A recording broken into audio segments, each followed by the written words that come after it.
What's up, everyone? This is going to be an absolutely phenomenal interview that you guys are going to enjoy. But I do want to give a warning. We do touch base on some very sensitive subjects today regarding mental health and suicide and all of those things. So if that's something that's a trigger for you guys, please understand that beforehand. But what I appreciate about our guest is the fact that he's going to open up about his struggles as a collegiate athlete, the transition going from high school to collegiate sports, and where his story really took a turn, and what he's doing now, the platforms that he's built, what he's doing now to take action so that he can help other athletes around the entire globe so that they don't have to go through what he went through, providing them with the resources, the tools, and everything necessary to get them the help that they need. So I hope you guys enjoy this interview here on the Gametime Guru. So, what time is it? Game time! This is the Gametime Guru podcast, where I interview sports figures from all over the world to help deliver a panoramic view on sports. So whether you're a former athlete, one of the crazies, or simply a casual sports fan, this is the perfect show for you as we peel back the curtains and learn from our guests every single week. I'm your host, Shane Larson, and I'm helping you see sports through a different lens.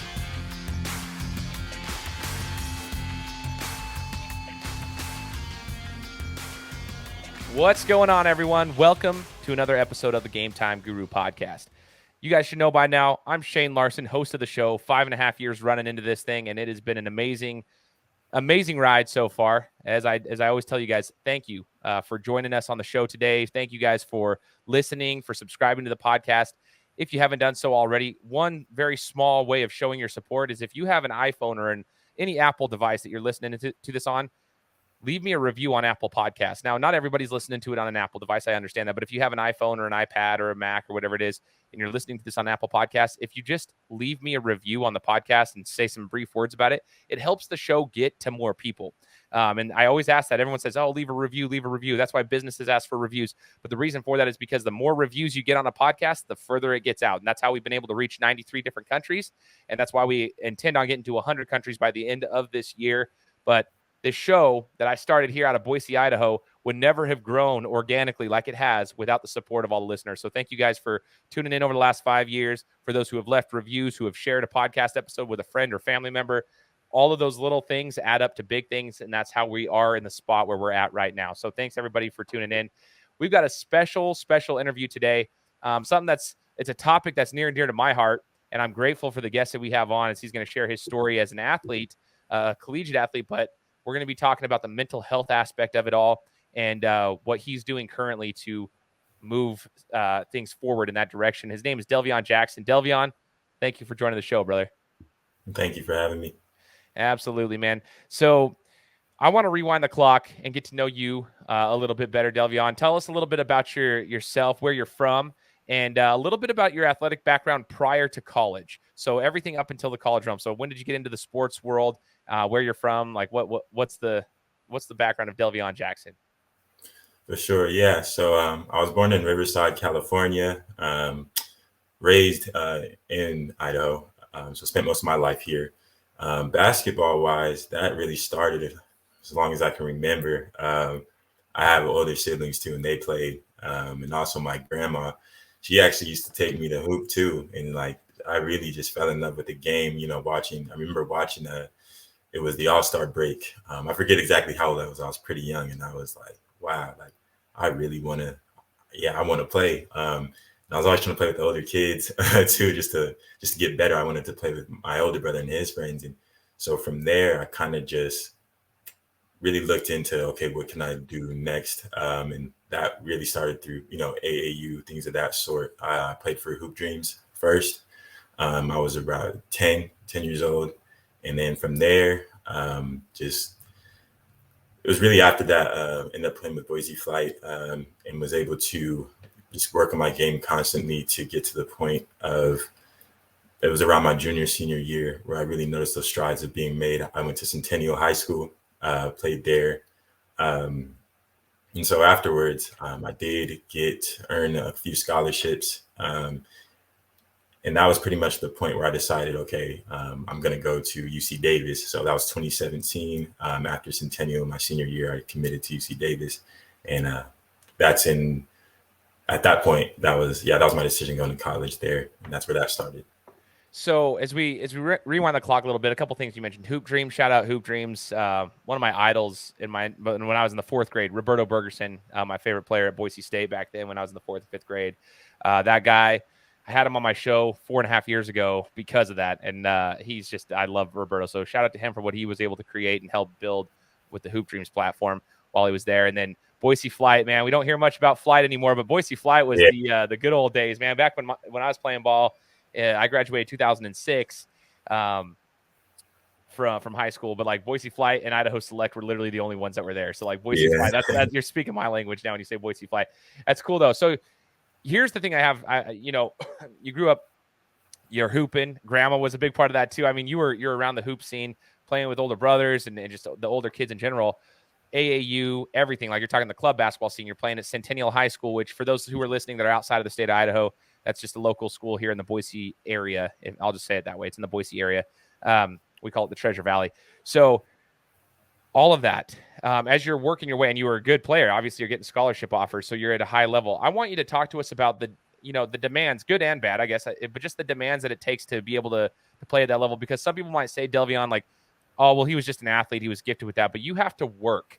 I mean, some people are gifted athletically in some forms, but you still have to put in the work. So I'm curious, talk to us about that in that high school realm, like from the time you were 10 years old up until the time you graduated high school, the work that was required to continuously improve on your game.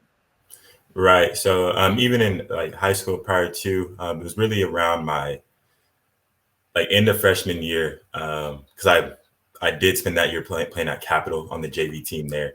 And it was after that where I wanted to take those next strides and really like grow in my game. At the time, I was probably about 5'11".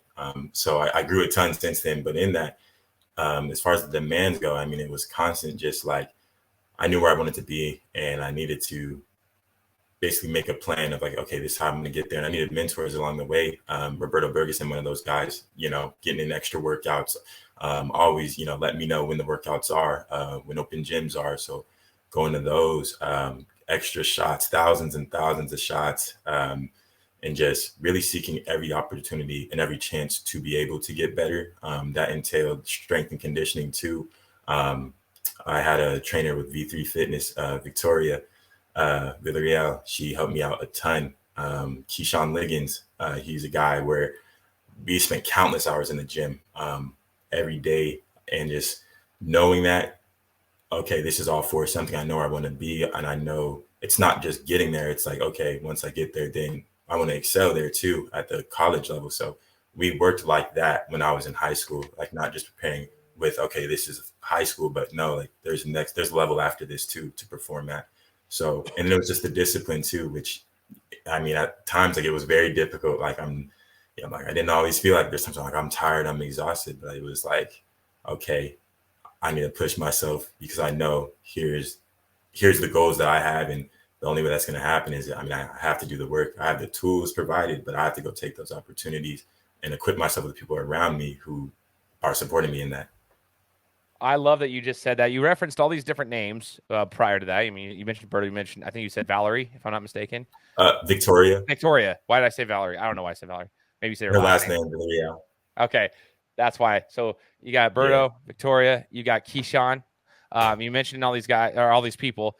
And then you mentioned right there, I was just about to ask you a question, and you were talking about the discipline, even when you didn't want to be there, because that's the majority of time people probably don't want to do the work. It sucks.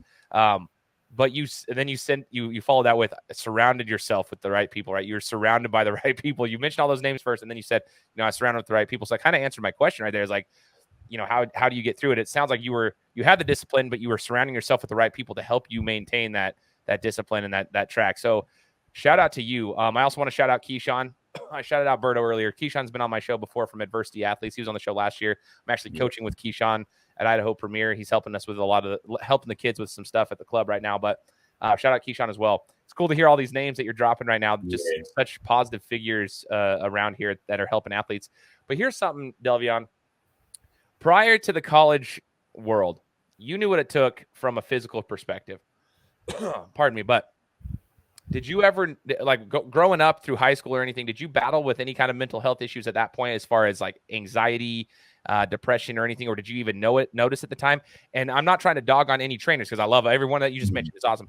But did that ever get brought up amongst all the training that you were doing to prepare for the next level? Did you prepare for the transition from high school to college from a mental perspective? So from the mental perspective, for me, I think, to be honest, I wasn't as prepared as I thought that I was. It was also focused in the game of basketball that there was a lot of things I just overlooked and didn't even really channel into until it started happening in college.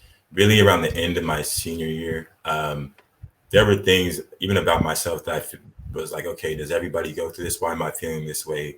Some anxiety, things of that sort, or just things I knew. I'm like, okay, this is not something I've been through before, but I just was like, oh, it'll go away or something like that. It's part of it.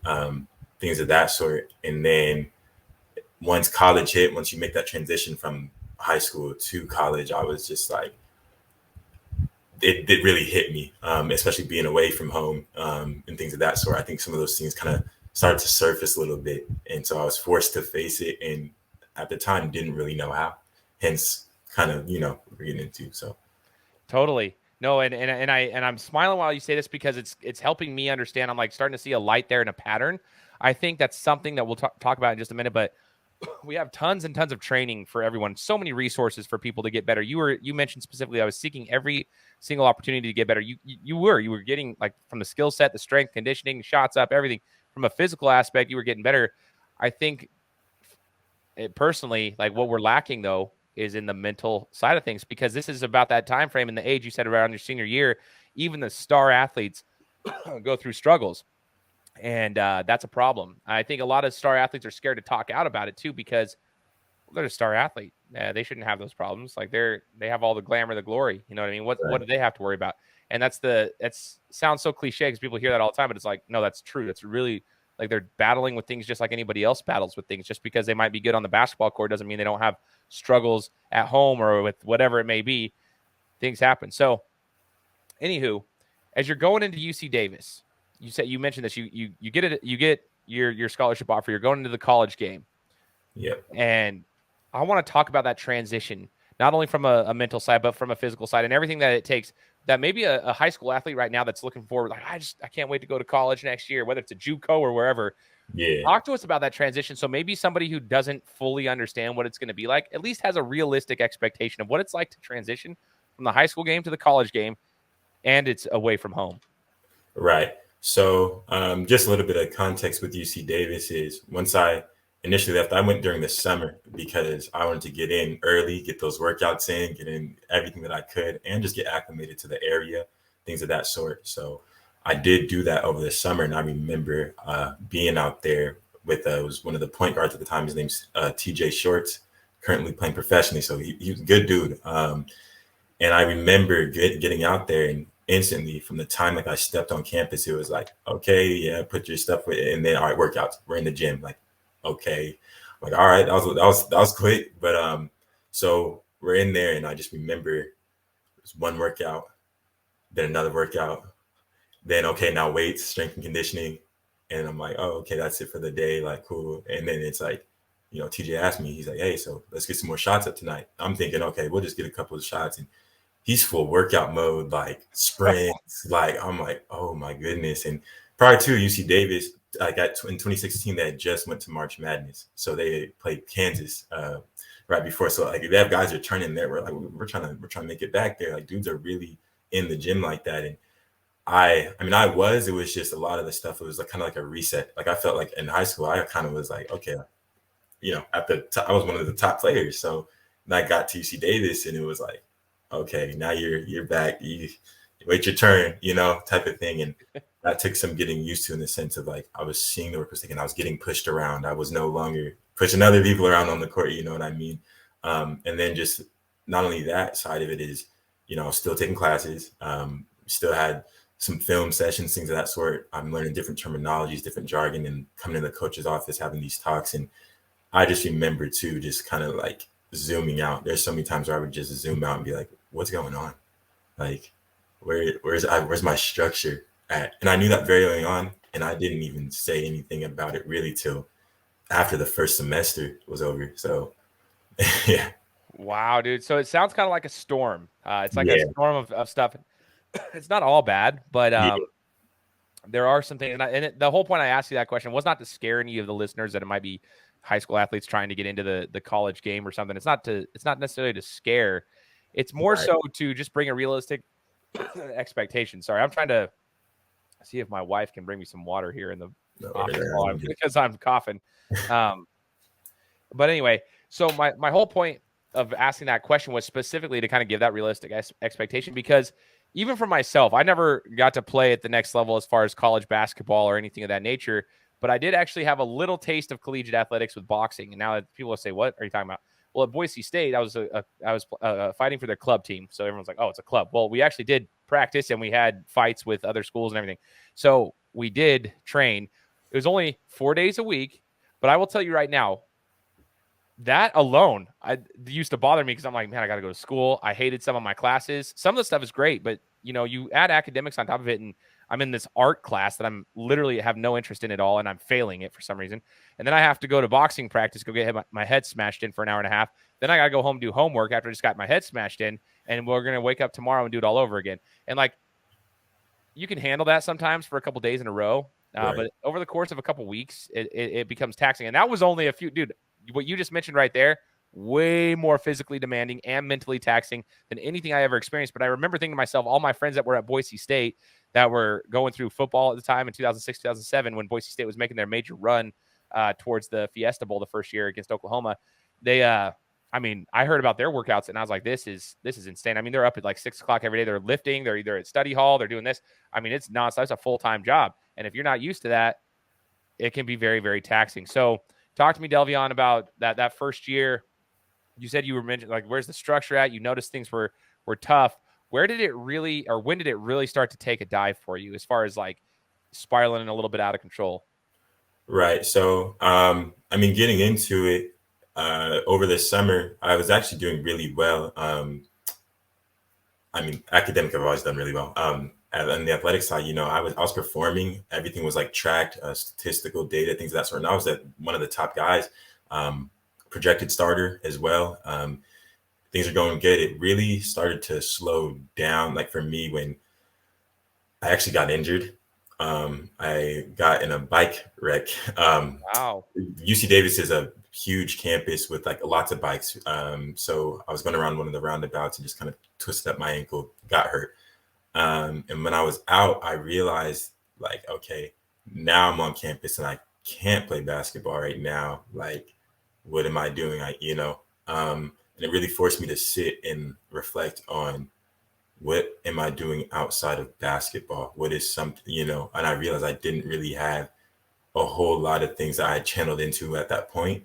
And then as we got through the year, I realized that some of the days I just I wasn't attacking them like I was used to. I was just more so getting through them, just getting through workouts, getting through practice, instead of, thriving in those and being like Right. there and being present. I was struggling to be present in that. And that's when I really like knew that something was off in that sense. I had gotten another injury. The team, we were playing at Hawaii and I was just in my dorm room just by myself. And that's when I really was like, I don't know what I'm doing. I sat there, looked in the mirror, and was kind of very, very confused on like what my role is outside of basketball. Like I put so much of my time, all my entire life into this game that when I'm not playing, I'm just like a little confused on like where I'm at, like what I'm supposed to be doing. So your identity, it's almost like, a lot of athletes put their identity into the sport. Yeah, And when it's taken from them, it's very, very difficult to kind of find yourself. So knowing that piece of it right there, and that's also interesting. I mean, you mentioned a bike accident. Something as freaky as a bike accident can kind of like, it has nothing to do with the sport itself or anything like that. People might think, what? But those are the things that happen more frequently than you think. Like those random things that happen that can that you don't see coming, the blind side shots, that, if you will, that kind of take you off of your track, and right. you can spiral out of control. It's just crazy. But I guess knowing what you know now, Delveion, what advice would you give to those athletes? Maybe they're in their first year at college and they're starting to notice something about that. Maybe something goes, maybe they sprain their ankle at practice or something. Maybe it's not something that's freak accident, like a bike accident, but let's say that they're out and all of a sudden they're starting to feel similar feelings. What would you say now compared, now that you know what happened back then, what would you tell them to do now? I would say it starts with the preparation and proactive measures before things get to that point, especially like for me. I started to realize on the mental health side of it, there was a lot of things that I could have been doing for self to have a community outside of just UC Davis basketball at the time. I love my teammates. Love the coach. It was great in the sense of, direct basketball things and even stuff I would talk about outside of that. But I really started to realize when I wasn't playing and when I was sitting in my dorm room by myself, like, I need community. I didn't even know where things on campus were regarding mental health, counseling, things of that sort. And at the time, like I did reach a low point where I didn't even care to even help myself in that afterwards. But I would say just a proactive measure, getting in network with people. Even now, like for me, it's still doing that for self and for others, using my story to help others. So when things get like that or to that point, you're equipped with the tools to go about it in a manner that's ensured like you're going to be okay. So totally. I like that, equipping yourself with the tools. But I want to get deeper into your story too, because people might hear, okay, your story. It gets deeper than that. Just so you guys understand, like this was just the beginning parts of Delveion, struggling to a deep degree with the mental health side of things. Your anxiety starts to spin, depression starts to kick in. Yeah. But let's get deeper into your story here. What ended up happening? Because some people might say, oh, well, did he fight his way out of it? Well, let's talk about that. Yeah. So if you don't mind, let's bring up the tough part of the conversation, which is when things really got out of control. Right. Yeah. So when things really started to spiral downhill, it was basically February 18th. I was in my dorm room by myself, still injured too, by the way. And the team was gone. And so it's just me. And I just noticed like those feelings, that depression kicked in, and I was just by myself in that. And there had been a couple of days prior to where I already knew this is not going good, but didn't do anything about it. I did that night. That was the first time at the UC Davis campus where I was like, I didn't want to live anymore. That was the night that was a suicide attempt that night. So that was on the UC Davis campus. I did, three police officers actually found me that night, and they were able to help me. They saved my life, really. So then those are officers still, like even now, like I talked to one, they saw me, like remembered who I was, obviously, but yeah, I ended up after that night being, I was hospitalized that night. And so after that, it kind of starts a whole new avenue of like, where am I going next? Things of that sort. So your story is extremely powerful. And so that's where I want to kind of unbox this, because people might hear you just brush over that real quick. Right. And we don't need to necessarily go into specifics, but the fact that you were hospitalized, the fact that it got that deep, the fact that it got that dark, and I'm sitting here taking notes and I can't even take them fast enough. I'm sitting here like trying to type here. I'm like messaging myself on here with the notes. I'm like, dude, there's a lot that goes in here. Just so everybody knows, when I'm interviewing these people, I'll do my best to kind of get some background on it. But when Delveion's sharing this story, this is the first time hearing this deep of the story. So I'm trying to take notes myself. One of the things you had mentioned there, the 3 officers had shown up. Talk about this real quick. You had gotten to a point where you're like, hey, I'm going to take my life. Right. So, well, like the officers, though, for example, Delveion, like, how did that even happen? Did you call them? Did somebody call them, or was it just by the grace of God that they showed up? Right. So that night too, I remember being in my dorm. I had written kind of like a letter and then left. And I think too, someone saw me walking across the campus. I remember actually that I could hear like siren noises, and they had headed towards my dorm, but I wasn't there. And I just kept walking. They passed right by me. They didn't know that I was the person that they're supposed to be looking for. Yeah. So that was kind of that in sense of, I mean, too, I was going to keep walking anyway. At that time, I was like, if they stop me, they stop me, but type of thing. Kind of backtracking a little bit. Some prior to even all of this, I had brought some stuff up to some of the coaching staff of, hey, like I haven't been feeling like myself. And this was after a practice, and he genuinely meant this. So it's nothing against him. He was like, hey, we don't specialize. We're not mental health professionals. We don't specialize in that. And it wasn't like he didn't want to deal with it. He was just giving me his honest, like, hey, like, I feel for you. Like, I'm sorry for like what you're going through. If there's anything we can do, like, I'll do my best, but like, that's not our specialty. And that's when I was just kind of like, okay, well, at that point I did what I need to do. I'm telling someone and it's still like, what else do I do? So, and then leading into that, obviously they were on the road. I was by myself, all that kicked in. And then that led to that night. But the officers, it was actually the location where I was at, which I don't know if it's too much or whatever, but they saw me. I was at a location where it was the view was easy for people to see, okay, there's a person there. So they ended up talking to me. Yeah, I guess I'll stop right there. I'm transparent about, like I said, but I just realized some of it is, No, I mean, and I appreciate whatever you're comfortable sharing is what we'll put here, because at the beginning of this, we'll have a disclaimer for anybody as a warning, but I think it's important. Someone like myself who has battled with anxiety and depression my entire life, it's hard for me to like talk to certain people about it who don't fully understand it. And I guess the question that oftentimes comes up to me, which I'll relate to you, is how does one get to that point, right, where you actually have made the decision to take an action to then take your own life? How does someone get that dark, right? Right. So maybe if you could, because again, we're going to go back. You're an athlete. You're at a college level, but people, they're now understanding what was going on behind the scenes. Like you were struggling with a lot of stuff. You reached out to your coach. You had done what you felt was your due diligence in finding the resources necessary. Yeah. And you just couldn't find anything. So how does one, in your opinion, get to that point, to get that low, to then actually take the actions to take their own life? Right. Yeah. So I guess I'll just say before all this, I'm very transparent about all this now. Like for me, I'm actually like happy to share these things. And so I'm just kind of saying that now in the sense of like, I'm very open about this and willing to. So I'm just going to get into it and then you just let me know. We'll go from there.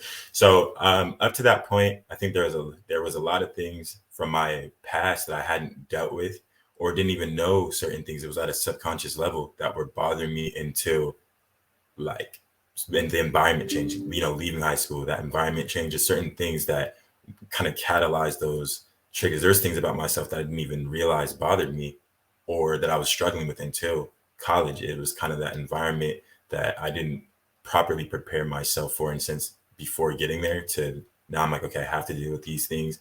Okay, now I'm not playing basketball. I am alone out here. And now I have to admit that is something that's scary for me, But yeah, instance to where once I wasn't playing at that point, I would also say too, after that injury as well, I was not in a position to where I should have been alone. I was on some medication for the injury, along with, I will say I've been diagnosed with bipolar 1. So that mixed, and it was undiagnosed at that point. So I didn't know I had it. So that mix probably was not good. But yeah, so during that and up to that point, basically, when I made that decision, it was one of those things where I thought it was going to just kind of rid me of like everything, like I don't want to go, whatever it is, I just don't want to feel this anymore. So that was going into that. I remember having those thoughts and having those sort of like implications on my mind of like, this is where I'm at with it. Okay. Clearly like now and like seeing on the other side of it, it's like that story too. And like being a student athlete is like everyone highlights all the, the sports side of it. Like this is all, you make new friends. You're going on the road, travel, all that is great. It really is. But it's like, there is another side to it too, that like isn't addressed. And that's part of like what I went through in that, when I was in those dark times of like, okay, how am I going to go about it? Who do I turn to? Where's the community resource? Who can I call? Like outside of just the crisis line that you're handed. There's more preventative measures before it's to that point. I am so glad you have opened up about this, man. It's super cool because I think so many more people are struggling with this than you would actually see. I think it's one of those things that a lot, especially athletes. I mean, it doesn't matter if you're a guy, a girl, whatever. Athletes struggle with it a lot because they're putting on this front. They're born and raised to be tough guys, right? That's what we are. That's Right. we fight through adversity.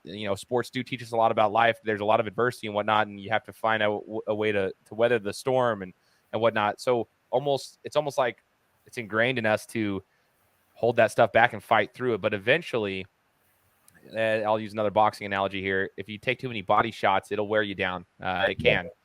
Body shots over time wear you down in a fight. And sometimes if they're not handled properly or you don't know how to defend yourself properly, you get caught with enough of them, you can go down. Doesn't matter how big and bad you are.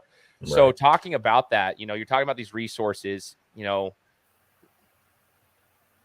what have you done? I want to talk about what you've started now and what you would advocate for in regards to the resources that need to be available for these young athletes across the world. Right. So as far as, and this is what I'm doing with Persevernovation, is a lot of those things stem from restructuring and within athletic departments in general is like, someone directly working with these teams. And some programs have already implemented things like this, but it's not everywhere. You know what I mean? And I think a lot of that is, having those sports psychologists directly working with team specific things, even on the road. In road games, I've had teammates have panic attacks mid-game and there's nobody there. Like, how are we going to go about this? Just people there to directly assist evaluations and beforehand, sports psychologists, psychiatrists, and or even therapists. Where do these student athletes have to use that resource? No, but at least it's offered. At least they can if they need it. Better to have it not need it than need it and not have it. So that's kind of one of the main focuses of that. And then the other thing is, and as far as the feasibility measure, obviously it's one of those things too. There's lots of, categories like the financial piece. And that's one of the things too with how, I think you saw with, for example, Texas and what they spend in their locker rooms, things of that sort. $12,000 some dollars on an individual locker itself. It's like the allocation of those, it's the student athletes that need to be healthy to play. And it's like, where are we investing that at? Where is that going? So it's kind of that restructuring in the sense of my role is basically equipping these student athletes with community health resources and mental health resources beforehand. Even at the high school level, it's like, these are high schoolers transitioning into college who are going to go through some of those things, some of the same things I went through. And if they have these resources, even if it's THO, the hidden opponent, which I'm the ambassador for, is like, that's a resource in itself. Things like AIA, all of those things are contributive and helpful for these athletes, these student athletes to, first off, be in tune with their community and then also build from that and help each other out. So I'm going to say a couple of things. Restructuring. I love that you just broke that down because every question that I had kind of lined up, I had 3 of them.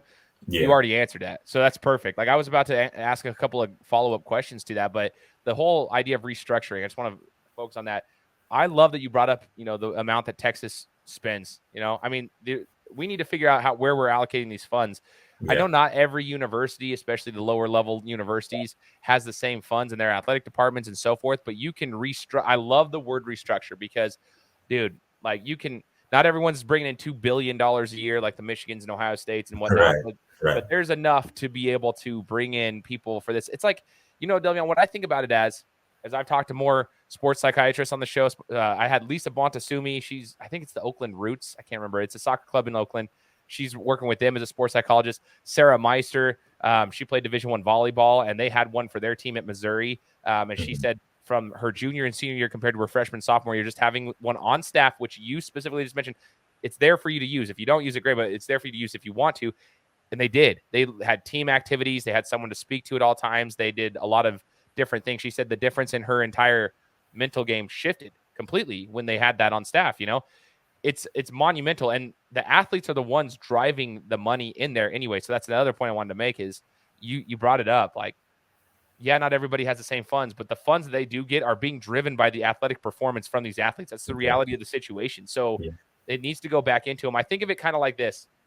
It's almost like insurance in the real world. Like you get insurance and that'll pay for your like surgeries and stuff, or cover a lot, like a big portion of your surgeries. But if you want to go take like, you know, proactive care such as massage therapy or chiropractic care for those who'd like to do that, or any of those things, typically what happens is insurance only pays for like 12 visits. It's like, oh, we'll give you up to 12 visits, but because this is proactive care, it's not necessarily needed. We're not going to cover it all. And I feel like that's kind of what the NCAA and just a lot of colleges, a lot of programs in general, kind of, they view this mental health thing as just maybe we'll do a little bit, but we're not going to put a ton of resources into it because it's not necessary. When in reality, it's just as important as your physical and strength conditioning, that kind of thing. So I'm so glad you have started all this. Now I want you to talk about, so you mentioned Persevernovation. You have a GoFundMe link. Like, how can we get more information on this? How can we contribute to this? And how can people reach out to you to find out more about how can they get in on this? Because I've got tons of connections that would probably love to join forces and try to help you out. Right. So I started the idea for this in 2019 before it was called Persevernovation. This was when I was at Northwest Nazarene University, NNU. And since then, like, I've been able to restructure some things, kind of develop a team and just things of that sort. So with Persevernovation is like, even the GoFundMe, for example, I'm also the ambassador for THO, the hidden opponent, with USC volleyball player Victoria Garrick, who used to play. So she kind of started that and put me in that with everything that I'm doing with Persevernovation. Our missions align in that, and that's advocating for these student athletes. So even on the GoFundMe, it's partnered with THO, and again, it's filtering that back into that mission as well, which in turn, like, spreading those things. It's basically building the community and expanding the platform, making this something that's more brought to the surface, strength in numbers kind of thing, you know? So for me too, with that is, like, even now, as far as like helping, and it's more so it's really at heart something that I want to do. I mean, I'll just be transparent. Financially, I've funded personal capital into this, like, just to get the message out. If I'm investing in someone else's life to make a positive impact with my story, then I want to do that. And that's what I've been able to do here. And I've had people ask me personally, like, hey, like, I've heard your story, or people that know me, and they're just like, wow, like, you know, I deal with this. I mean, I had teachers talking to me about, you know, this is much needed. I have a son, or I have a daughter, or my daughter's friend who went through this, and some unfortunately aren't here today. And so they're like, we want to get this out there. So things of that, I would just say, I do have a website that is being restructured, just certain updates. And so things like, I mean, subscribing to that, or if it's my events, I do have a TEDx talk. I was supposed to deliver one back in 2020, but COVID happened. So since then, even now, like, just kind of getting that out there, getting that link around and sending that, all of those things help. And then just subscribing to THO as well.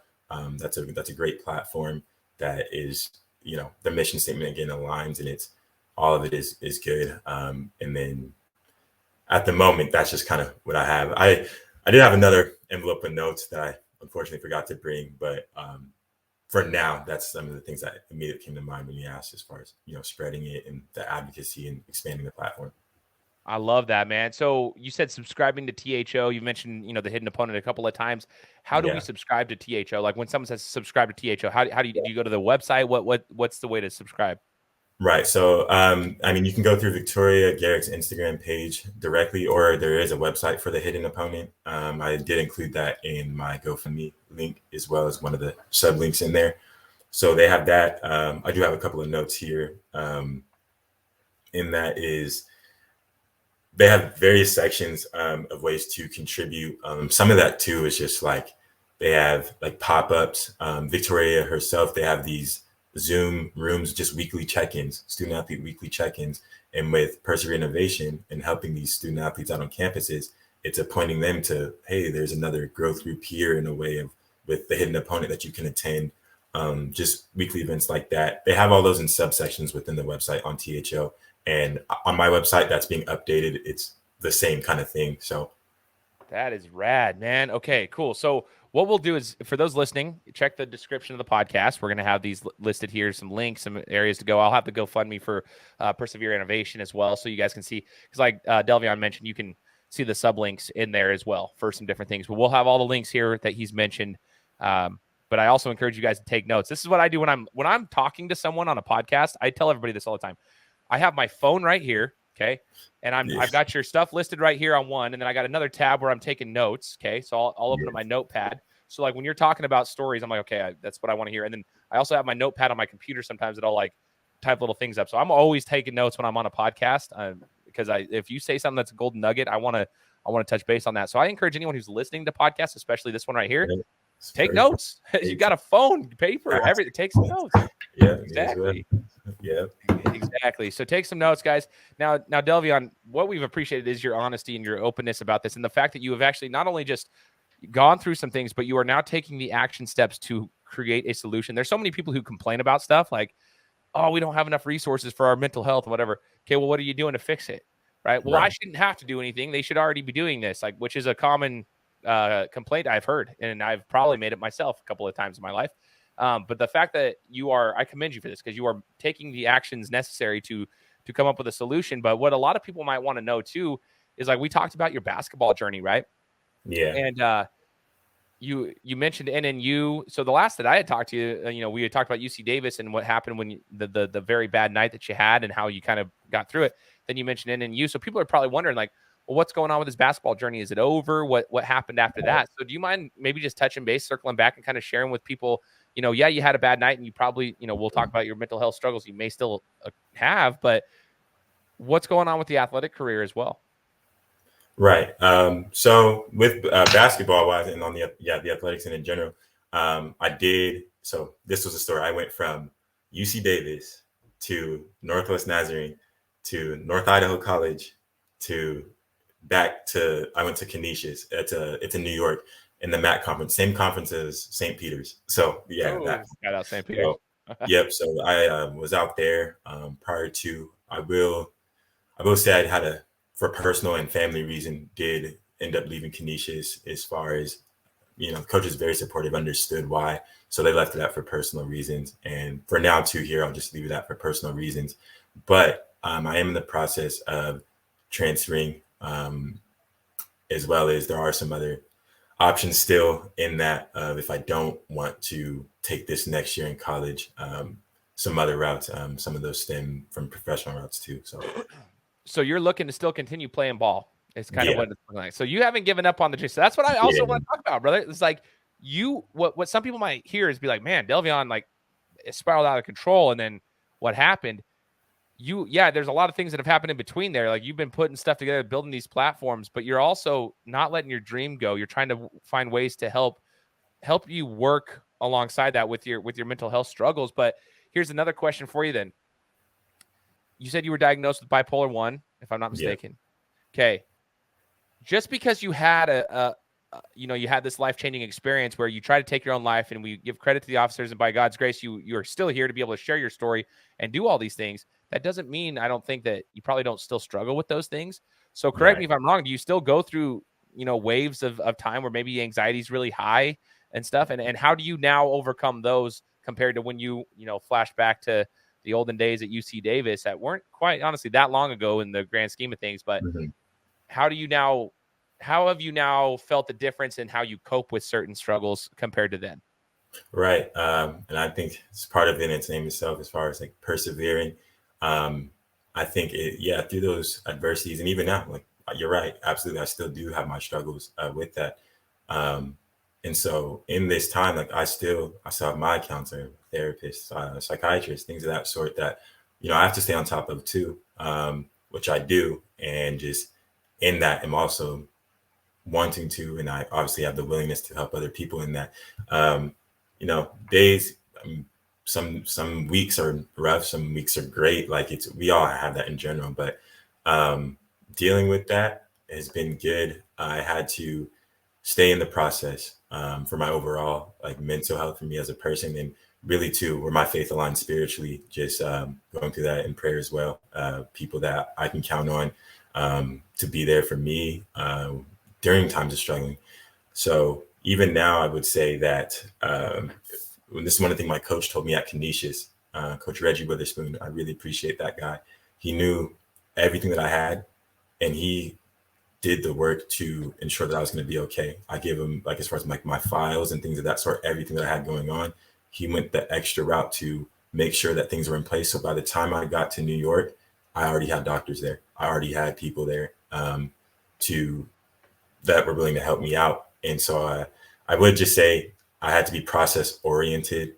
Bipolar is something that you have your whole life. It doesn't go away. There's no cure for it. So I'm going to deal with this the rest of my life. And knowing that is like, be process oriented. When it's result oriented, it's like, well, I went to this treatment or I did this and I did that. Why do I still have this struggle? It was supposed to fix it, right?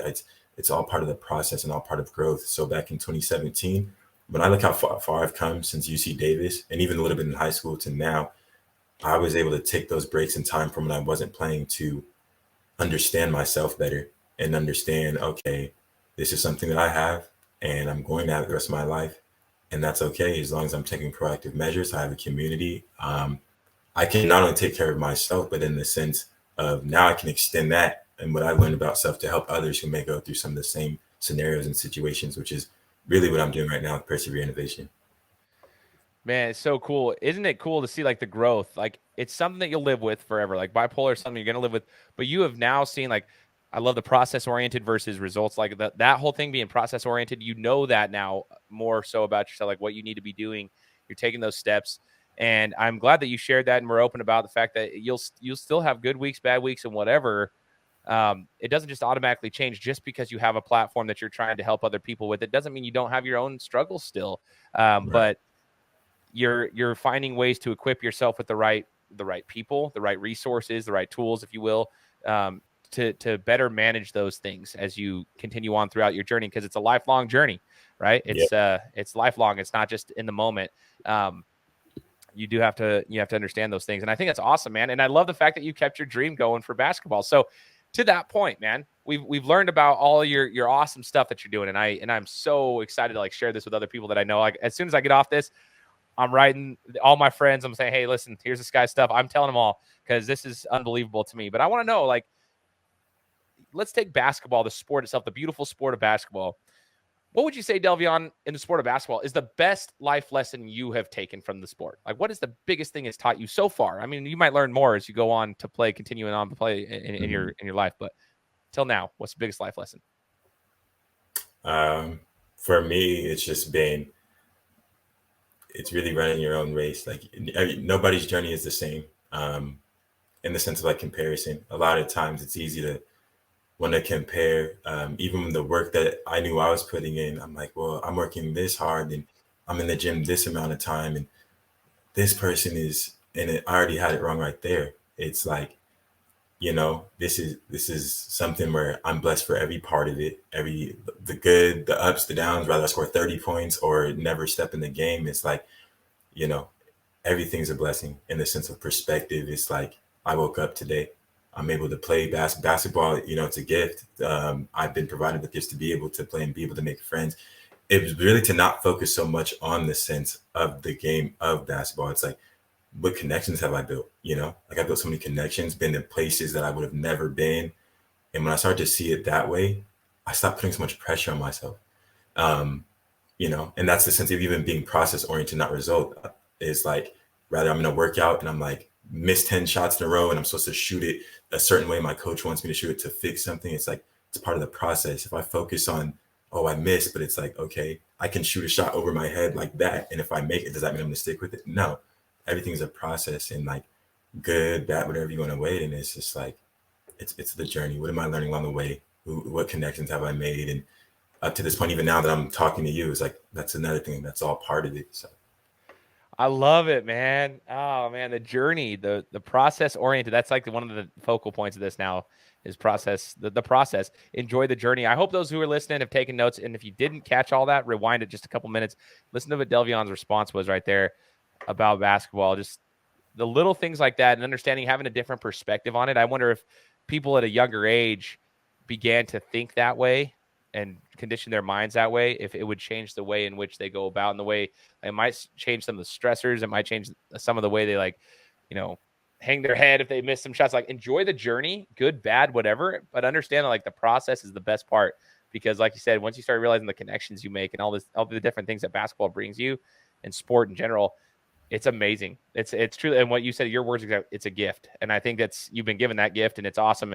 What a gift you have, Delveion. You're an athlete, but you're also an advocate for other people too right now. And that's if just as big, if not bigger, in my opinion. It's going to be huge. So what's the next steps? Last question I got for you. Next steps for Delveion Jackson in regards to your business as well as basketball. Where should we expect to see you in a year from today? So yeah, in a year from today, obviously still going with basketball. That's definitely in there. And then just if you could, was what you said before. What was the other thing? My apologies. Oh, just where for your business, where should we expect to see the business at this point? Like where can we expect that in a year as well? Yeah, so business wise, there's already plans in the blueprint for that where I'll just say definitely expanded a lot more in the sense where I've already gotten in good connectivity with people who are, want me to either appear for their podcast platforms. I think the TED Talk will be huge. I do think that's going to be good, and working with Victoria Garrett continually, and just expanding that in sense of people here. So like even now, currently, just in Boise alone, like there's already been, since my talk with Jeff, the connectivity is huge. So from where it is now to in a year, it's just, I feel like it's only going to progress in a positive manner. So, dude, once you start that momentum, it's like a snowball effect. If you just got to get that momentum started, and once it starts, it rolls, brother. So I cannot wait to see what happens here. When we start seeing these universities and these different programs start to employ some people that are in that specific realm of work, I'm going to be like, oh boy, Delveion's doing some work. I got it. Let's get it. So yeah, we're going to be keeping an eye on that. And Delveion, I look forward to, keeping this connection in the future as well. I'll be doing my best to try to promote this for you and help you out in the best way I can. I hope those who are listening, if you have a connection somewhere that can help Delveion with what he's got going on, make sure to share this out, reach out to me or him directly, and we can work something out there too. That's the beauty of having these platforms and doing these things, is that there's connections all around that and people with like-minded, they're like-minded individuals who want to help out. So that being said, I appreciate you, brother. Thank you so much for joining the show and being willing to share your story with us. Thank you for having me. I appreciate your time. Absolutely, man. For those listening, make sure you're subscribed to the podcast. Hopefully you enjoyed it. Next week, we'll be coming to you with another interview. Take care. Guys, thanks so much for listening to another episode of my show. Now, if you could go and do me a favor, head over to iTunes, give me 5 stars, and leave me a review. It would be greatly appreciated. Thanks, guys. Appreciate your support.